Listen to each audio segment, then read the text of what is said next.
महमूद साहब, जो आपका पीटीआई का जनरल बाजवा और जनरल फैज़ से मामला था, कुछ उसकी तो वजाहत करें कि हमें समझ आ जाए। आपकी हुकूमत कायम करने में 2018 में उन लोगों ने बहुत मदद की थी, लेकिन बाद में वो मीर जाफ़र करार पाए और एक तरफ जलसों में मीर जाफ़र थे और रात को मीटिंग में प्रेसिडेंसी में और आर्मी हाउस में जाके उन्हें कहते थे आप 6 माह की एक्सटेंशन ले लो। ये क्या था, क्या ये साइंस क्या थी? ये देखें, इसमें मैं आपसे 100% इत्तेफाक करूँगा कि जो है आर्मी का, इसको मैं कहूँगा बाजवा साहब का और उनका बहुत बड़ा हाथ था कि हम जो है पीटीआई जो है हुकूमत में आई। इसमें कोई डाउट नहीं है कि उनका।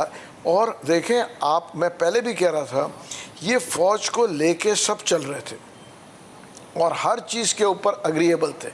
मेरा कहना ये है कि जब आप हर चीज़ पे अग्रीएबल थे, इवन जो है छोटे छोटे चीज़ें वो उनसे पूछे बगैर नहीं लगाते थे, तो उस वक्त क्यों नहीं किया? मुझे कहना ये है, बदकिस्मती ये है कि जब तक आप हुकूमत में रहते हैं तो आप हर चीज़ हाँ हाँ करते हैं और उनसे 100% अग्री करते हैं।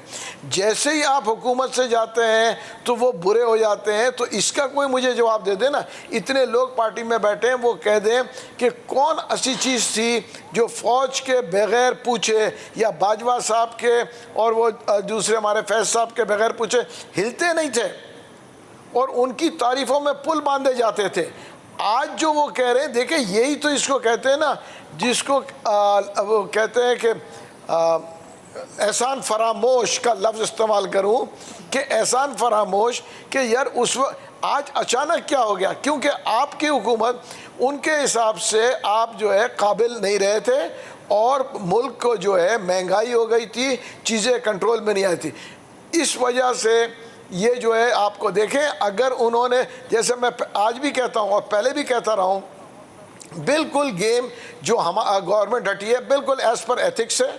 देखें ना, अगर आपके वोटर नहीं रहे, ठीक है ना, तो फिर आपको तो उन्होंने एज चेकमेट दिया एज पर रूल्स। जैसे लोग मुझे कहते हैं कि जी मेयर के साथ ज्यादती हुई कराची में, मैंने कहा बिल्कुल एज पर रूल्स खेले गए।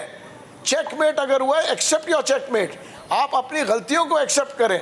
आपको वहाँ पे एमक्यूएम ने आपके पास से हटी, आपको चेकमेट हो गया, आप छोड़ते, आप बैठ जाते जाके हुकूमत में, तो आपको भागने की क्या ज़रूरत थी? आपको स्ट्रीट पे आने की? आप तो कहते थे कि जी हम तो स्ट्रीट पे नहीं आएंगे जब दूसरे आते थे। उस चेकमेट जैसे ही आप आए, आपने देखा उन्होंने कहा अपॉर्चुनिटी मिल गई कि वो साइफर हो गया, उसके बाद महंगाई हो गई। देखे ना, वो अपॉर्चुनिटी मिल के उसको कैश किया गया है। आवाम के इंटरेस्ट में तो कोई बात नहीं करता।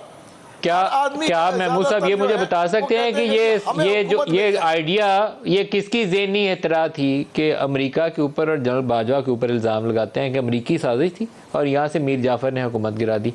ये एतरा किसके जहन की थी? किसने बैठ के ये बड़ा क्रिएटिव किस्म का आइडिया निकाला? देखिए, ये मुझे मालूम नहीं है, तो मैं कोई ऐसा स्टेटमेंट नहीं दूंगा। अगर मुझे मालूम होता तो मैं आपको टीवी पे ही कहता, क्योंकि देखिए मेरे पास ये इन्फॉर्मेशन नहीं थी। मगर आज़मा बीबी आप बता सकती हैं? ऑब्वियसली जो नज़दीक के लोग होंगे उन्होंने ही आइडिया दिया होगा। आज़मा बीबी देखिए, मैं तो समझती हूँ कि सबसे ज़्यादा शैतानी दिमाग खुद जो है वो चेयरमैन तहरीक इंसाफ का है। ऐसे शैतानी ख्यालात उन्हीं को आते हैं कि मुल्क को जो है वो, और फिर ये है कि उनके दिमाग का एक खला है कि वो अपने आप को हर चीज़ से ऊपर समझते हैं। अब देखें ना, उनकी बेगम की करप्शन बताई जाए तो वो कहते हैं बेगम मेरी डेडलाइन है।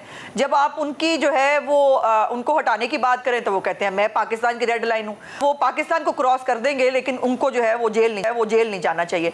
देखिए, गुजारिश ये है मलिक साहब के इस मुल्क में वज़ीर आज़म के साथ क्या क्या नहीं हुआ। क्या भुट्टो शहीद जो है उनके ऊपर ये नहीं था कि क्योंकि वो एक इस्लामिक ब्लॉग बना रहे थे, उनको जो है अमेरिका ने जो है वो फिर साजिश जब की ना, तो फिर उसने वो साजिश नज़र आई उनके कत्ल की शक्ल में। भुट्टो जो, उसके बाद नवाज शरीफ साहब जो हैं उनको जो है वो हाईजैकर बना दिया गया, उनके खिलाफ क्या क्या किया गया, या पनामा का केस आया। लेकिन उन दोनों के आपका क्या ख्याल है कि क्या क्या बड़े बड़े सीक्रेट नहीं होते? नवाज शरीफ साहब के इराक के अंदर एटॉमिक जो हमारे धमाके थे, बहुत बड़ा वो है, उसकी भी अभी तक बहुत सारी चीजें क्लासिफाइड है, कभी मुंह से नहीं गए। कारगिल के बारे में बहुत सारी चीजें